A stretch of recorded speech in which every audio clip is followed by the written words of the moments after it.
Hello everybody, Patrick here. Welcome to another YouTube video on the Young Chug YouTube channel. Today we're going to be taking a look at Every Time I Die map change. Let's do it.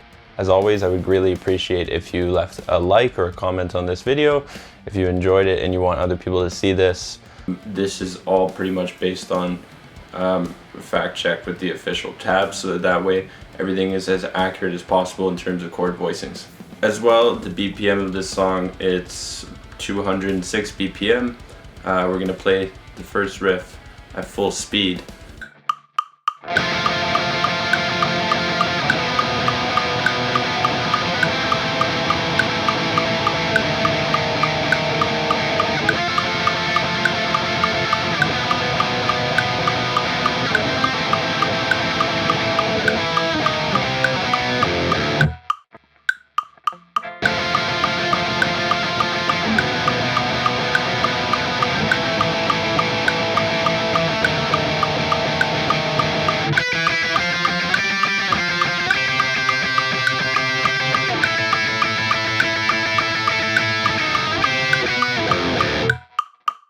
So as you can see, I just played the intro to this song, Map Change by Every Time I Die, and pretty much what you're aiming for here, that there's two tracks. It starts out with these kind of harmonics,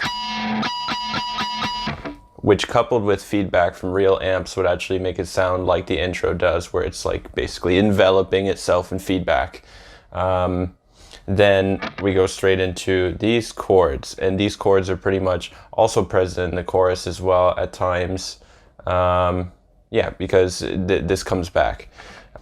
So we have the first chord here, which is an F number 5.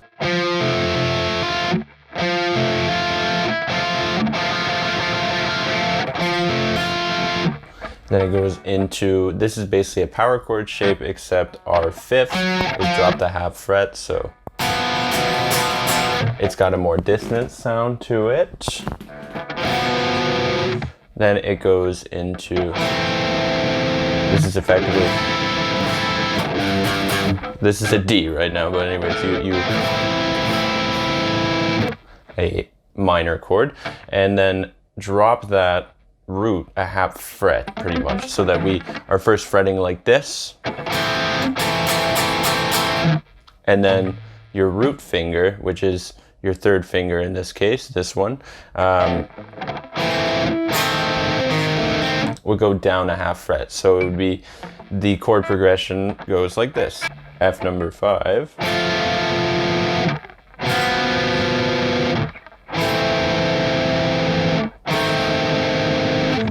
yeah. So that is the beginning part. As you can see, it then repeats. We do it again.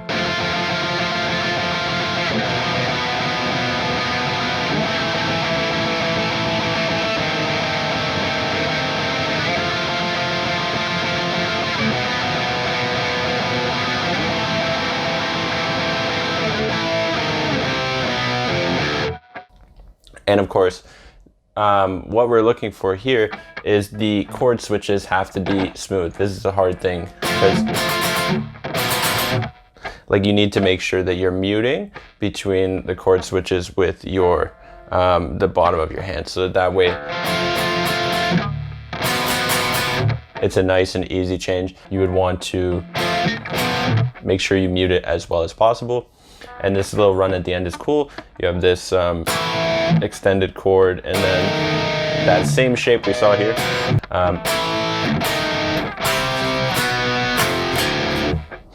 Every Time I Die loves to do that, and I think it sounds really cool. Now we launch into our first chorus.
if you can, really try to accent when you're doing that slide at the end. Clearly accented and everything, and you definitely want to get a really good bend when you get to this part as well.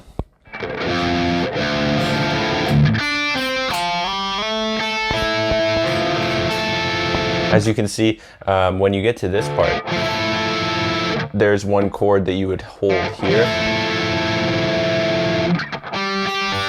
And it's the same shape because you're doing this at pretty much 7 on the D string, 7 on the D string, the lower D, the one that's here. 9, which is just a power chord shape, but then you add this kind of augmented sound to it. The next part after the first chorus, when it comes around, it's literally just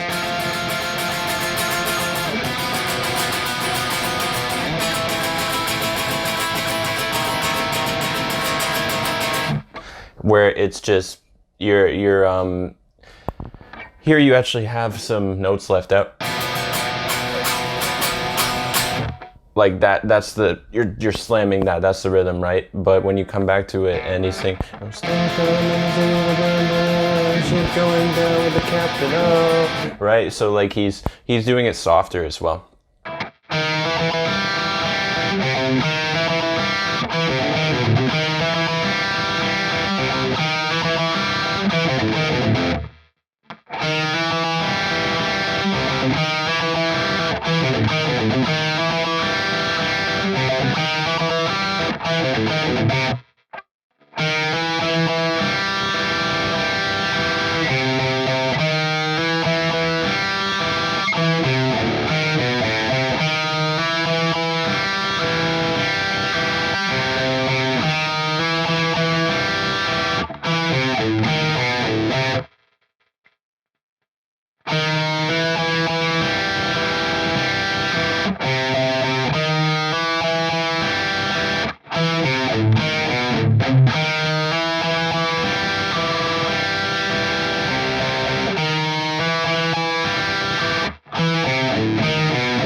So things to keep in mind when playing this.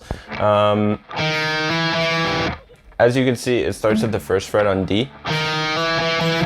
What you would want to do there to make it sound as smooth as possible and as kind of like, you know, that like whoop kind of feeling.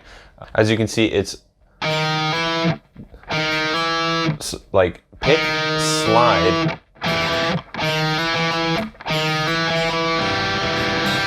so, and then when you play it, obviously that's ringing through that A.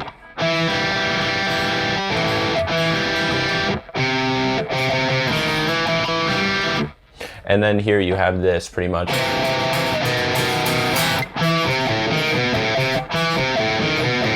Same shape here, pretty much like your index on the 2nd fret, 3rd fret, you just slide down and up like that. And yeah, this is not that tricky of a riff. The next riff though, you're done for, because I can't play this either. And just one little caveat before we actually get into the caveat. Hold on. Oh yeah, so the caveat that I have here is that there's just like a 2-bar rest pretty much between this. It's actually 2 bars, yeah, 2 whole bars, where he says, I assure you that hell.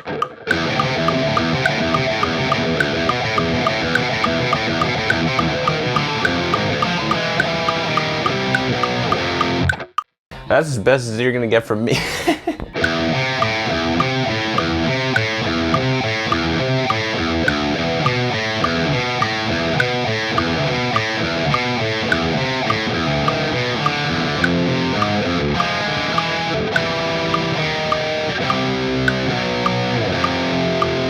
So it's really fast actually, and this is definitely the hardest riff in the song when you're trying to learn this.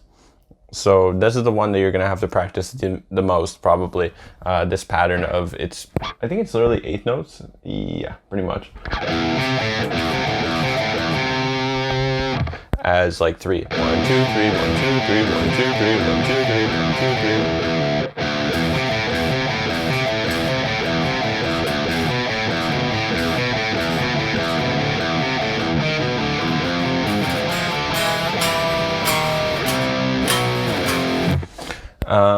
So one thing to note about that, this riff is a little funny because when you get to that part where it starts to kind of break up and everything, like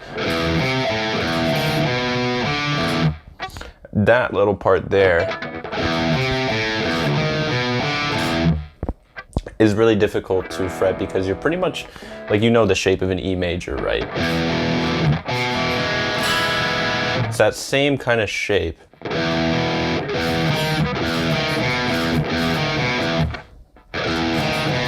But on, like, shifted up pretty much, so that you're doing that here on the D, the E, and the D. The D, the A, and the D, sorry.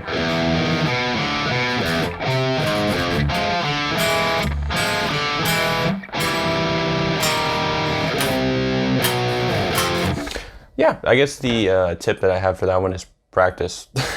And then going into the chorus, we have this, so that it is like a bridge where it will go.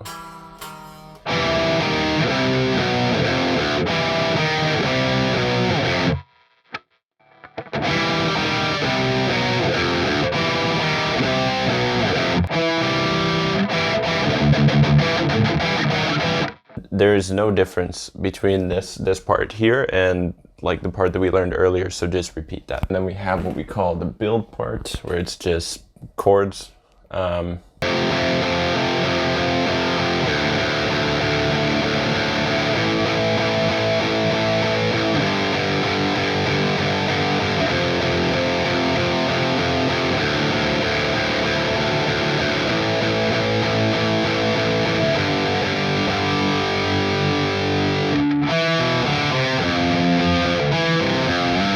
Yeah, you get the point. Anyways, so these are all, this is where we reveal our true chord progression. So it's F, A, G. Right. And we go back to that part.